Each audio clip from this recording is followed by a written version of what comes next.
आदाब नाज़रीन, हम फिर हाजिर हैं मौजू के साथ। और मौजू दिल्ली के इंतखाब से जुड़ा हुआ है। दिल्ली में आज वोटों की गिनती जारी है। अभी नतीजे पूरी तरह नहीं सामने आए हैं, लेकिन फिर भी बीजेपी की जीत की बात कही जा रही है।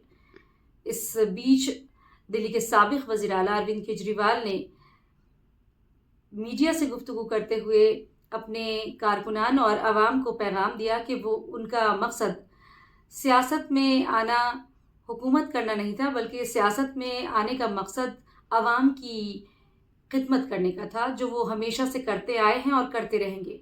आगे भी अगर उनको ज़रूरत हुई तो वो आवाम की खिदमत करते रहेंगे और आवाम का साथ उन्हें मिलता रहे, इसकी उन्होंने गुजारिश की है। हालांकि उन्होंने ये भी कहा कि वो अपोजिशन में बैठेंगे और एक अपोजिशन के लीडरान का किरदार निभाएंगे। क्या दिल्ली में इक़्तिदार की तब्दीली से कोई तब्दीली आएगी या फिर रोज़ रोज़ हमें एक नया तनाज़ा देखने को मिलेगा? आप अपनी राय से हमें कमेंट सेक्शन में ज़रूर नवाजें और देखते रहे हमारा चैनल न्यूज़ 18 उर्दू। और दे इजाज़त, खुदा हाफिज़।